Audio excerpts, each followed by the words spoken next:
The elevators on the 14th floor of Adewale Technologies had been shut down for maintenance since 6 that evening. That was the first thing Agent Tiernan noticed when he stepped out of the stairwell. The yellow maintenance tape across the elevator doors, the hand-lettered sign advising staff to use the stairs until 7 the following morning. It was now 11:43. The building should have been empty. His supervisor at the ministry had assured him of exactly that. He paused in the corridor. The lights were on their overnight setting, low and blue-tinted, the kind that makes a space feel colder than it actually is. 3 other men stood behind him, all in dark jackets, all carrying the same careful blankness on their faces that comes from being told, "This is routine. No need to worry. Standard compliance review." Tiernan held a federal warrant in a manila folder under his arm. It had been signed 47 minutes ago by a duty judge in Ottawa. A judge who, as of 47 minutes ago, had been woken from sleep and presented with a brief that described Adewale Technologies as a company under active investigation for potential competition violations. The brief had not mentioned who authored it, or why it had been filed at 11 in the evening, or why the seizure could not wait until morning. The door to the corner office at the end of the hall was open. Light came through the gap. Tiernan walked toward it alone. She was seated behind a desk that held 2 laptops, a ceramic mug of tea, and a legal pad covered in handwriting too small to read from the doorway. She didn't look up immediately. She finished writing the sentence she was in the middle of, set down her pen with the precision of someone, Sen, who had been expecting this interruption, and had decided in advance not to let it rush her, and then she looked at him. Kemi Adewale was 43 years old, and she had the kind of stillness that is not the absence of feeling but its complete containment. She had grown up in a 2-bedroom apartment on Lawrence Avenue East, with a mother who worked double shifts at Sunnybrook and a younger brother she had walked to school every morning for 6 years. She had built her company from a shared workspace in Kensington Market with $11,000 and a sleeping bag under her desk. She understood in the way that people who have survived real scarcity understand. The difference between a threat and a problem. Threats were meant to frighten, problems could be solved. She studied the man in her doorway and decided he was both. "You're 12 minutes early," she said. "Director Aldgate told me his people would arrive by midnight." The color left Tiernan's face, the way heat leaves a room when a window is opened in January. He had not said who sent him. He had not said anything at all. He stepped into the office and told her this was a federal compliance review. His voice did what trained voices do when the speaker is uncertain. It went lower, steadier, emptied of inflection. He held out the folder. She took it, opened it, and read it carefully from the first line to the last. Then she set it on the desk beside her legal pad. "This warrant was signed at 11:26, she said. "Your badge was scanned at the main entrance at 11:19 by building security, which means you accessed a federal subject's premises before a valid warrant existed." She paused. "That's not a technicality. That's the whole case." Tiernan said nothing. Behind him, in the corridor, the 3 other men stood very still. Kemi did not raise her voice. She had not raised her voice at any of the 9 other moments in the past 4 months when doing so would have been entirely justified. She gestured toward the chair across from her desk and told him to sit down because they had things to discuss, and she preferred not to have that conversation with him standing in her doorway. He sat. 14 weeks earlier, Kemi had been working through what she thought was a routine audit of her company's grant processing data. Adewale Technologies built financial analytics software for public sector clients. The kind of platform that flagged patterns in large data sets the way a radiologist flags shadows in an X-ray. Governments used it to review procurement decisions. Pension funds used it to monitor compliance. Kemi had built the first version herself, writing code through the night in that Kensington workspace while her co-founder slept on the office couch. The algorithm didn't care about context. It only looked for patterns that deviated from expected distributions, and it flagged them without sentiment or apology. On a Tuesday afternoon in April, sitting in the same corner office, where Tiernan now sat across from her. Kemi noticed a flag she couldn't explain. She had been cross-referencing federal co-investment grant approvals against applicant profiles for a client report. Standard work, nothing she hadn't done dozens of times. But the deviation this time was not small. Black-owned technology companies applying for grants from the Federal Innovation Co-Investment Program had been denied at a rate 340% higher than comparable white-owned companies over a 15-year period. Same sector, same revenue thresholds, same stage of development, the disparity persisted across every control variable she applied. It was not an anomaly.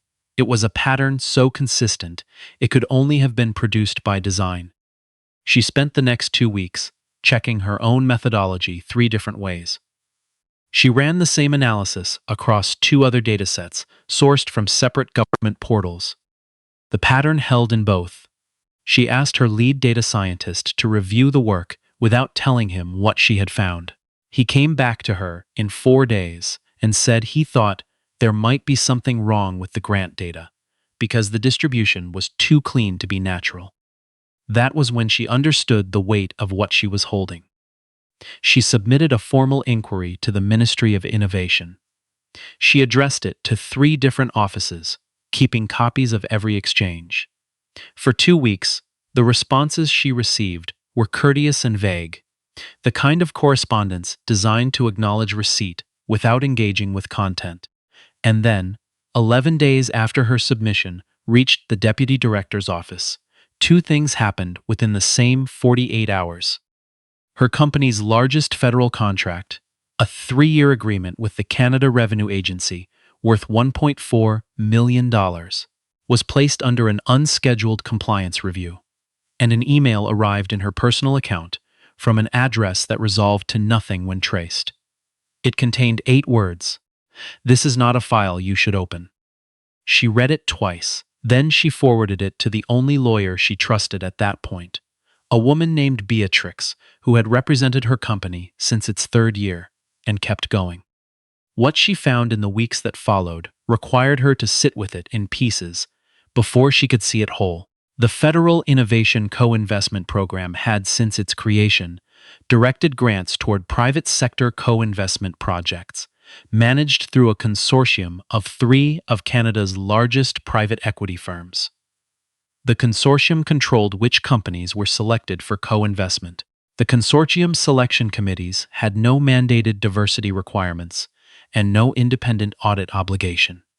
And buried in the public registry of government advisory appointments, she found a name she had seen before. Deputy Director Aldgate of the Ministry of Innovation, who had sat on the consortium's strategic advisory board for 11 of the program's 15 years, a position that paid an annual honorarium and was disclosed in a document so buried in the government's appointment registry that finding it required knowing exactly where to look. His son's startup had received $2.3 million in co-investment funding in 2021. It had folded in 14 months. The loss had been written off quietly, with no follow-up audit. The conspiracy was not complicated once the pieces were arranged in the right order. The consortium had coordinated with officials in 3 successive ministers' offices to ensure that eligibility criteria evolved in ways that protected its existing portfolio companies from competition. Applications from Black-owned firms had been routed to a secondary review tier that had an approval rate of less than 4%. Internal communications, which Kemi obtained through a series of access to information requests that took 7 months to process, showed that the secondary tier had been explicitly designed to provide a paper trail of consideration while ensuring denial, the appearance of process without its substance. In raw capital redirected away from Black-owned technology companies over 15 years, the figure was $800 million. In compound growth, in jobs created, in companies that might have existed and didn't, the number was beyond calculation. She copied everything. She split it across 4 separate repositories.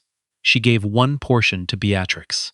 She sent another to a journalist at the Globe who had covered financial equity stories. not to publish, only to hold with a timed instruction to release it if Kemi did not check in. She stored a third copy in an encrypted archive with no connection to her usual accounts. And she set a fourth copy on an automated release schedule controlled from her phone. Then she waited. There were 3 days, in the middle of all of this, when she almost stopped. She had driven back to Scarborough to see her mother, and she sat in the kitchen where she had done homework by lamplight as a child, and she thought seriously about whether she could put it down. Her biggest client had terminated their contract, citing regulatory uncertainty. Her company's bank had flagged her accounts for unusual activity review. The lawyer who had handled her intellectual property filings for 4 years told her he was too conflicted to continue representing her and wished her well in a message that was 8 careful lines long and contained not a single concrete reason. She was 43 years old, and she had built everything she had from nothing.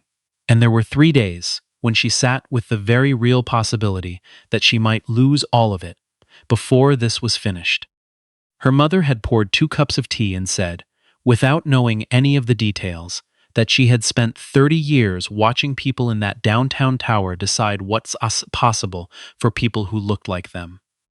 She had also spent 30 years watching her daughter decide for herself. Kemi drove back to the office on the 4th day and kept going. Tiernan was quiet for a long time after she finished speaking. She hadn't told him everything. Only the portion that mattered for tonight, only the shape of the trap he had walked into, without understanding he was walking into it. He asked her, carefully, why she hadn't gone to the police. She told him she had, 3 months ago, to the RCMP's Financial Crimes Division. He asked who had received the complaint. She answered the name without hesitation. The name was Aldgate. The silence that followed lasted only a few seconds, but in those seconds something shifted in the room. A change in the quality of the air that happens when 2 people arrive at the same understanding at exactly the same moment without deciding to. Tiernan set the manila folder on the desk between them. He asked her what was actually on those servers. She told him, 15 years of federal grant data cross-referenced with consortium selection records, advisory board minutes, correspondence between Aldgate's office and consortium leadership, and a financial model that any first-year actuary could verify. She told him also what was not on those servers, because he should understand that clearly. The copies already distributed to locations that had no connection to this building and could not be reached by a warrant served at this address. She turned her screen toward him and showed him a portion of the data, selecting it carefully, not to overwhelm, but to illuminate. When he looked at the numbers, he leaned forward without noticing he was doing it. The way a person leans towards something they cannot quite convince themselves they are seeing. He sat back. He asked why she hadn't simply published it. She told him she needed the investigation to be real, not a controversy.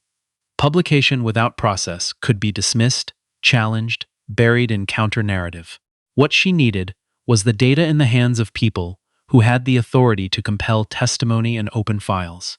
People who could not be redirected by a late-night call from a deputy director to a duty judge in Ottawa. She told him she had spent 14 weeks making sure that when this ended, it ended in a way that couldn't be undone. The door to the office opened. Director Aldgate did not knock. He was a tall man in a gray suit that had been expensive 10 years ago, and had held its shape through careful maintenance, the way certain kinds of authority are maintained. Not renewed, only preserved. He looked at Tiernan first, and the look communicated, without words, something between impatience and disappointment. Then he looked at Kemi, and his expression settled into something that was meant to appear calm. He told her that her legal team would be contacted in the morning to discuss next steps, and that tonight's review was a routine procedure with no intended implications for her company's standing. His voice carried the particular smoothness of a man who had made things go away for a very long time and had grown accustomed to the ease of it. Kemi looked at him without blinking. She said, You approved the warrant from your nephew's kitchen table in Rockcliffe Park. The duty judge's clerk noted, the originating call came from a residential line registered in your name. You filed a false emergency brief that described a national security concern. There is no national security concern. Aldgate's jaw tightened. It was a small movement. Tiernan watched it from 3 feet away, and it told him everything the silence in that room had been building toward. Aldgate said she didn't understand the complexity of what was under investigation.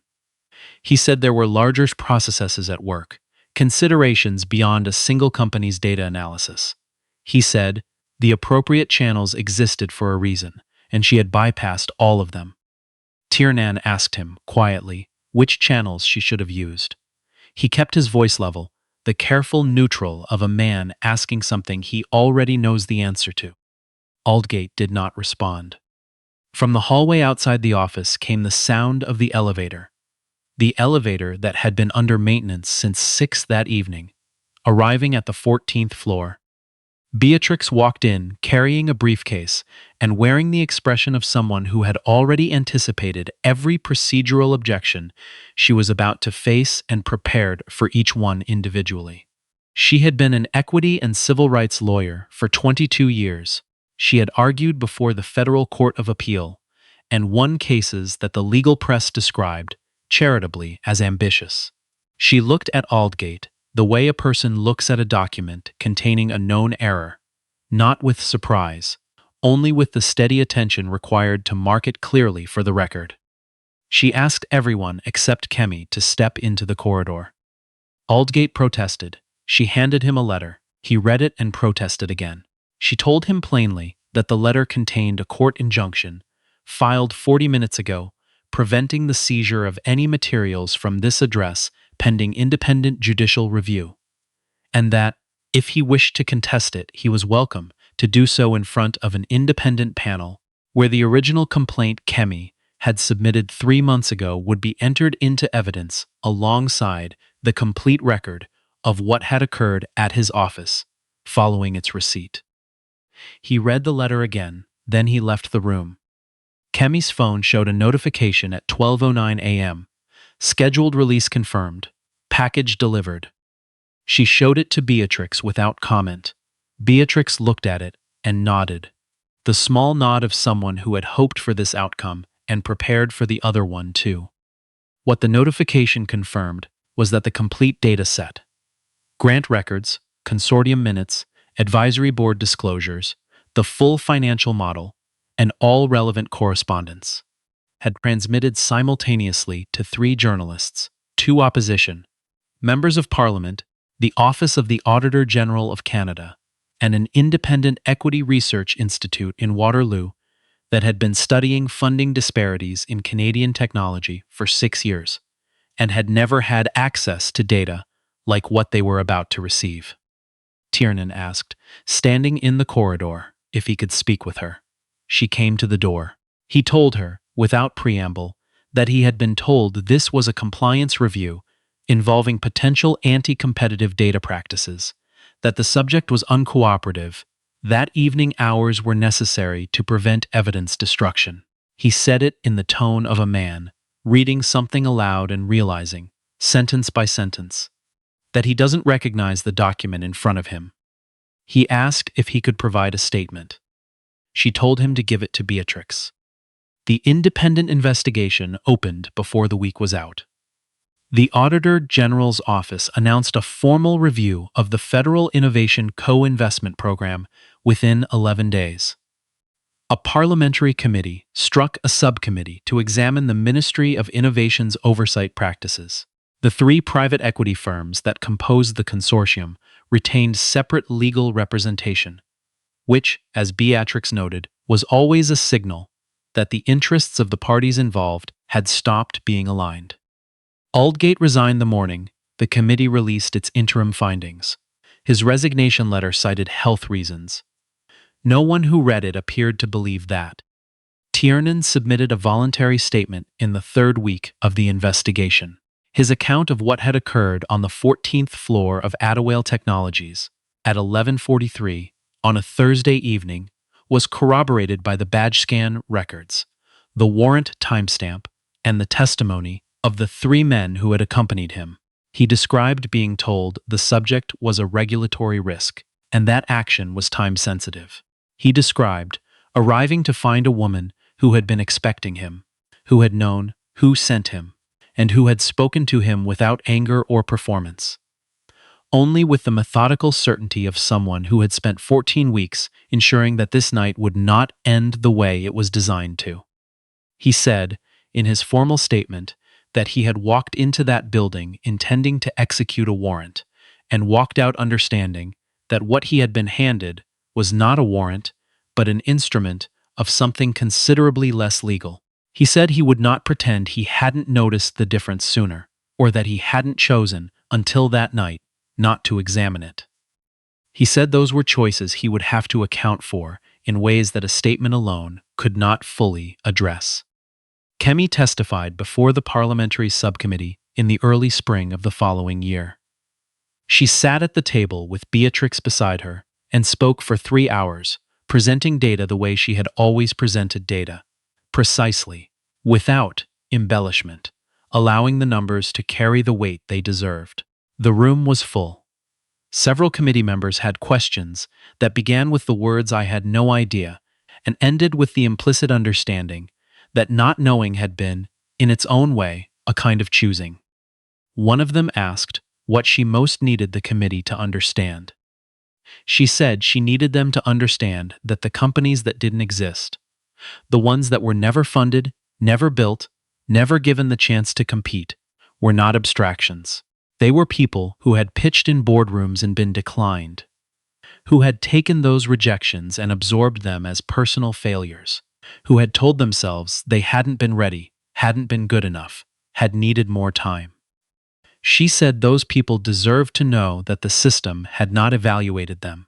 It had routed them to a tier designed to fail them, and it had done so for 15 years. And that was a fact the committee now had a responsibility to address in concrete terms rather than aspirational language. The room was quiet for a moment after she finished. The new program guidelines, issued 7 months after the report's final release, included mandatory independent demographic audits, a recusal framework for advisory appointments, and a first-ever appeals mechanism for denied applicants with the authority to compel disclosure of selection committee reasoning. The changes were not everything that advocates had asked for. They were, as Beatrix put it, a foundation, which was different from a ceiling. On the afternoon the guidelines were published, Kemi drove back to Scarborough. She stopped at the building on Lawrence Avenue East, not to go inside, but to sit in her car for a few minutes, in the familiar particular light of that street. At 4 in the afternoon, the kind of light she had walked home in hundreds of times with her brother, beside her, both of them carrying backpacks too heavy for their sizes, both of them heading toward a kitchen that would be empty until their mother's shift ended at 9. She thought about the $11,000 and the sleeping bag and the co-founder who had believed in the idea before the idea was fully formed. She thought about the 3 days in her mother's kitchen when she had sat with the real possibility of losing everything she had built, and the 4th morning when she had driven back anyway. The people who had built the system that stood between her and everyone who came after her had counted on the accumulated weight of that system being too heavy to lift alone. They had counted on the fact that a single person with a dataset, however accurate, however complete, could be dismissed, pressured, isolated, warned off, and eventually silenced. What they had not counted on was a woman who had already distributed the weight to every corner of the room before they ever walked through the door. The afternoon light shifted. She started the car and drove home.